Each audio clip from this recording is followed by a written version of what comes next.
제가 말씀 증거하기 전에 같이 한번 기도하시겠습니다. 은혜로우신 하나님, 오늘도 선물로 주신 하루의 삶을 사는 가운데 저희와 함께 해주시고 저희들을 지켜주시고 이 밤에 다시금 하나님의 거룩하신 임재 앞에 나올 수 있도록 저희들을 이끌어 주신 것을 감사드립니다. 자비로우신 하나님, 저희들을 긍휼히 여기사 하나님의 얼굴빛을 저희들에게 비추어 주시고 주의 영을 보내셔서 저희들의 심령, 저희들의 마음을 새롭게 변화시켜 주시옵소서. 예수님의 이름으로 기도하옵나이다. 아멘. 제가 월드 미션 유니버시티 채플에서 하나님의 말씀을 증거하게 된 것을 기쁘게 생각합니다. 봄학기 주제가 무엇인지 아시죠? 성령의 열매 맺는 삶입니다. 그래서 제가 오늘 증거할 말씀의 제목은 성령의 은사는 성령의 열매로, 그런 주제로 여러분과 함께 하나님 말씀을 나누고자 합니다. 성령의 은사와 성령의 열매 중에서 무엇이 더 중요할까요? 성령의 은사가 더 중요하겠습니까? 성령의 열매가 더 중요하겠습니까? 성령의 열매가 더 중요하다고 하신 답변이 많은 것 같습니다. 성령의 은사와 성령의 열매의 관계가 무엇일까? 물론 밀접한 관계가 있겠지만 어떻게 관계되는 것일까? 먼저 성령의 은사란 말을 여러분이 아실 겁니다. 학창시절에 스승 은사가 아니고 은사의 은자는 물론 은혜 은자고 사자는 무슨 사자죠? 스승 사자도 아니고 넉사자도 아니고 줄사자입니다. 그래서 은사는 은혜로 주신 선물, 그런 뜻입니다. 여러분이 신학도로서 헬라어 공부를 하실 테니까 은사가 신약 성경에 쓰여진 헬라어로 뭐라고 하죠? 은사를 뭐라고 합니까? 헬라어로 카리스마라고 합니다.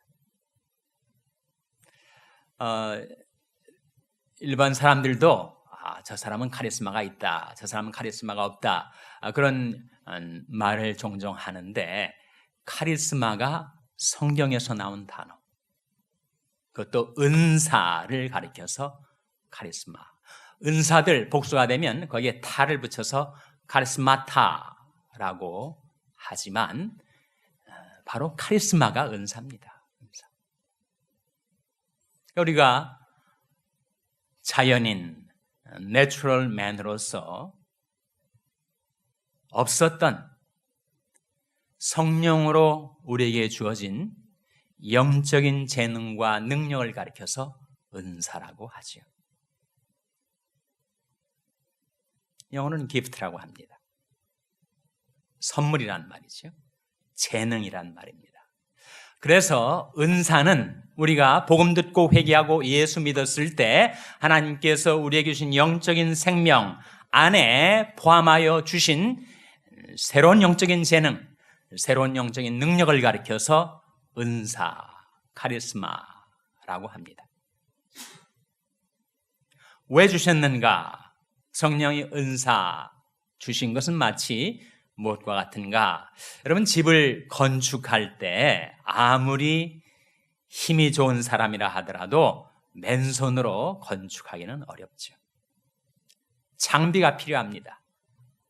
삽이 있든지 망치가 있든지 부르도자나 포클레인이 있든지 장비가 필요하죠. 그래야 집을 지을 수 있는 것과 같이 우리가 하나님의 집, 그리스도의 몸된 교회를 건축하는 데 있어서 우리가 맨손으로가 아니라 바로 영적인 장비를 갖추어 교회를 세우도록 우리에게 equip 해주신, 구비시켜 주신 것이 바로 은사입니다. 또 다른 비유를 들자면 우리가 다 영적인 싸움을 싸우고 있지 않습니까? 자신이 영적인 싸움을 싸우고 있다는 것을 깨닫지 못하면 우리는 그 싸움에서 패배할 수밖에 없습니다. 근신하라, 깨어라, 너희들 중 마귀가 우는 사자같이 돌아다니며 삼킬 자를 찾나니 넌 믿음을 굳게 하여 저를 대적하라. 우리는 영적인 싸움을 싸우고 있는데 이 싸움에서 승리할 수 있도록 하나님께서 우리에게 갖추어 주신 무기가 바로 은사라는 거예요. 그러면 아무리 힘이 장사를 하더라도 창과 칼을 든 적군과 어떻게 싸워 이길 수가 있겠어요? 그래서 그 싸움에서 승리할 수 있도록 우리에게 갖추어 주신 영적인 무기가 바로 은사라는 겁니다. 어떤 은사들을 말하는 것입니까? 오늘 본 말씀 고린도전서 12장에 보면 9가지 은사가 나와요. 9가지 은사를 다 기억하십니까? 그것을 그룹을 지어서 이렇게 연결을 하시면 기억하시기가 쉬울 거예요. 우리 몸에 머리가 있고 입이 있고 손이 있죠. 머리로서는 분별, 판단을 하는 거니까 머리와 연결된 3가지 은사, 영분별, 지혜의 말씀, 지식의 말씀의 은사입니다. 다음에 입은 발성기관이죠. 입과 연결되는 3가지 은사, 예언, 방언, 방언 통역의 은사입니다. 다음에 손은 일을 하는 것이니까 일을 하라고 우리에게 주신 은사로서 믿음, 능력 행함, 병 고침의 은사가 바로 그 은사들이죠. 그래서 그 9가지 은사, 머리와 입과 손과 연결지어서 기억을 해 두시기 바랍니다. 고린도전서 12장에만 은사가 나오는가? 은사의 목록이 로마서 12장에도 나옵니다. 거기에 7가지 은사가 나와요.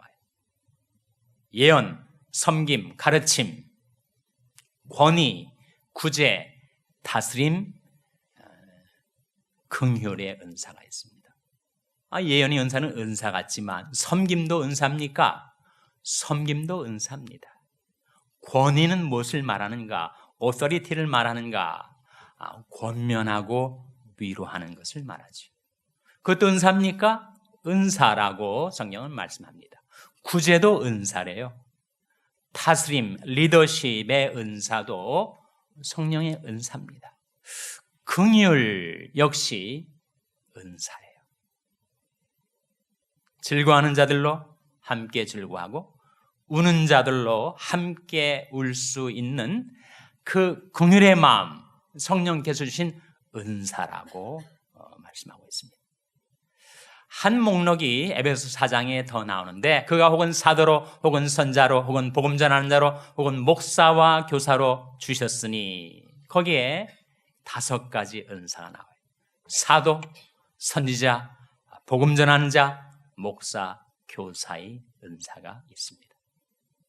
이런 은사들을 우리에게 주신 것은 그 목적이 우리 자연인으로서 전혀 영적인 재능도 능력도 없었던 우리에게 하나님께서 성령을 통하여 그리스도의 몸된 교회를 건축할 수 있는 건축의 장비, 영적인 싸움에서 승리할 수 있는 영적인 무기로서 그 은사를 주신 거예요. 이는 하나님이 사람으로 온전케 하며 모든 선한 일을 행하게 온전케 하려 함이니라 했을 때 그 온전의 의미는 equip, 구비시킨다, 갖추게 한다라는 뜻이에요. 그래서 성도를 온전케 하며 봉사일을 하게 하며 그리스도의 몸을 세우기 위하여 하나님께서 우리에게 은사들을 주시는 것입니다. 그것이 성령의 은사라면 성령의 열매는 무엇인가? 성령의 열매가 몇 가지 있죠? 몇 가지 있습니까? 성령의 열매는 9가지가 있죠. 기억하십니까? 오직 성령의 열매는 뭐라고요? 사랑과 희락과 화평과 오래 참음과 그 다음에 자비와 양선과 충성과 온유와 절제니.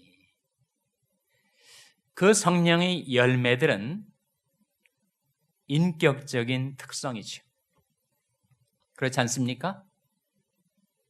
성령의 은사와 성령의 열매를 비교해 볼 때 성령의 은사는 능력적인 것, 성령의 열매는 인격적인 것. 성령의 열매 9가지는 바로 성령의 품성들을 우리에게 보여주는 거예요. 그것은 바로 예수 그리스도의 인격을 보여주는 것입니다. 그것은 바로 우리에게 하나님의 형상을 보여주시는 것입니다.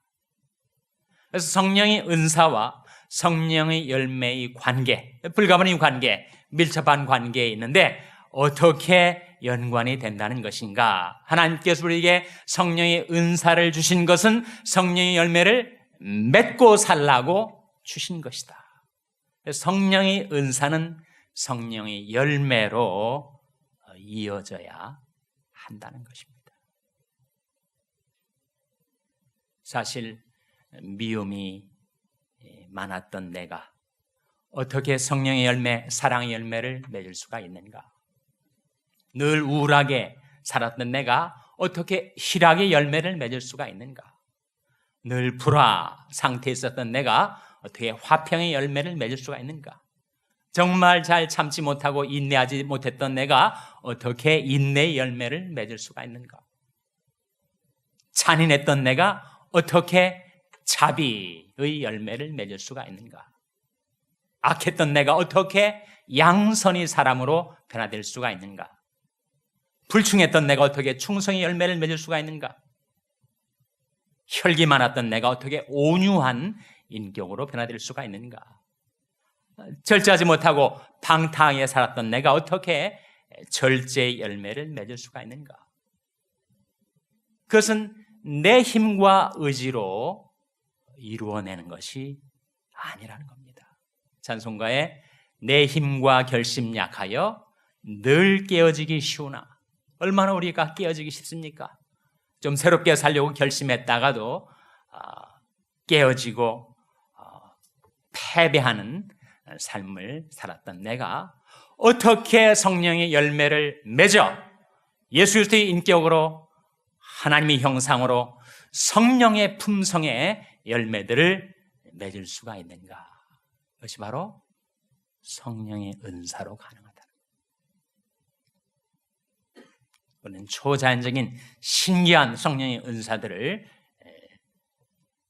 더 선호하고 관심을 기울이지만 성령의 은사들에는 긍휼의 은사, 섬김의 은사, 권면하고 위로하는 권위의 은사 등이 있다는 거예요. 그래서 하나님께서 그런 은사들을 우리에게 주셔서 우리로 하여금 성령의 능력과 성령의 역사로 성령의 열매를 맺혀가도록 하기 위해서 우리에게 성령의 은사를 주신다는 것입니다. 그럼 우리가 해야 될 일은 무엇인가? 우리가 해야 될 일은 갈라디아서 5장 22절 23절에 나와 있는 그 성령의 열매를 맺기 위하여 우리가 해야 될 일은 주의 영광을 바라보며 살아가는 것입니다. 고린도서 3장 17절 18절 말씀에 이런 말씀이 나와요. 주는 영이시니 주 영이 계신 곳에는 자유함이 있느니라. 우리가 다 수건을 벗은 얼굴로 거울을 보는 것 같이 주의 영광을 보매 저와 같은 형상으로 하여 영광으로 영광에 이르니 곧 주의 영으로 말미암음이니라. 사람은 무엇을 바라보는가에 의해서 반드시 영향을 받게 되어 있습니다. 어느 부부 남편이 늘 와이프 사진을 지갑에 넣고 다니는 것을 아내가 발견했어요. 너무 내심 반가워가지고 당신 왜 늘 그렇게 내 사진을 지갑에 넣고 다녀요? 그랬더니 남편이 하는 말이 나는 그 사진만 보면 온갖 골치 아픈 일들이 다 사라진다고. 그래서 와이프가 정말 내가 그렇게 당신에게 힘이 되는 거예요? 그랬더니 나는 그 사진만 바라보면 내 인생에 이보다 더 큰 문제가 어디 있을까 생각하면 다른 문제들은 다 사라진다는 거예요. 무엇을 바라보는가가 은사가 중요합니다. 우리가 다 수건을 벗은 얼굴로, 물론 그 문맥에서 수건은 율법주의 수건입니다. 그와 같이 우리가 육신적인 욕망, 세상적인 미련, 온갖 수건들, 주님의 얼굴을 바라보지 못하게 만드는 모든 수건들을 다 벗어젖히고 우리가 다 수건을 벗은 얼굴로 주의 영광을 보매 저와 같은 형상으로 하여 영광으로 영광에 이르니 곧 주의 영으로 말미암습니다. 그래서 하나님께서 우리에게 성령의 은사를 베풀어 주시는 것입니다. 내 자연인으로서는 도저히 변화되지 못하는 나를 불쌍히 여기셔서 하나님께서 주의 영을 보내어 우리를 새롭게 변화시키고 하나님의 형상을 닮아 예수의 인격을 닮아 성령의 열매를 맺어갈 수 있게 하신다는 것입니다. 그러니까 우리가 해야 될 일은 늘 주의 영광을 바라보며 살아가는 것. 예배 중에, 기도 중에, 말씀 묵상하는 중에, 생활 속에서 주님과 동행하는 삶 가운데 늘 주의 영광을 바라보며 살아가는 것. 그것이 우리 책임이고, 그 다음에 우리를 하나님의 형상으로 영광에서 영광으로 변화시켜 주시는 것은 바로 주님의 은사, 주님의 역사라는 것입니다. 성령의 은사를 우리에게 주신 목적, 그것은 바로 성령의 열매를 맺기 위함입니다. 굳이 밸류를 따지자면 성령의 은사는 그래서 수단같이, 성령의 열매는 목적같이, 저와 여러분이 하나님 우리를 긍휼히 여기셔서 예수 그리스도의 이름으로 우리에게 성령의 은사들을 베풀어 주실 때 그 성령의 은사를 힘입어 성령의 열매를 풍성히 맺게 되시기를 주님의 이름으로 축원합니다. 기도하시겠습니다. 아버지 하나님, 이 밤에 하나님 앞에 나온 저희들에게 성령의 은사 주심은 성령의 열매 맺기 위함인 것을 깨우쳐 주신 것을 감사드립니다. 주의 영을 보내셔서 저희들을 얽매이고 있는 모든 죄와 속박에서 저희들을 자유케 하여 주시고 주님의 얼굴을 가려는 모든 세상적인 수건들을 벗어 던지고 오직 주의 영광을 보며 살아갈 때 주영으로 말미암아 저희들이 변화되게 하여 주시옵소서. 하나님, 저희들을 불쌍히 여기셔서 하나님의 성령의 능력과 재능으로 성령의 은사로 성령의 열매를 맺어 날마다 새롭게 변화되게 하여 주시옵소서. 이 모든 말씀 예수님의 이름으로 기도하옵나이다. 아멘.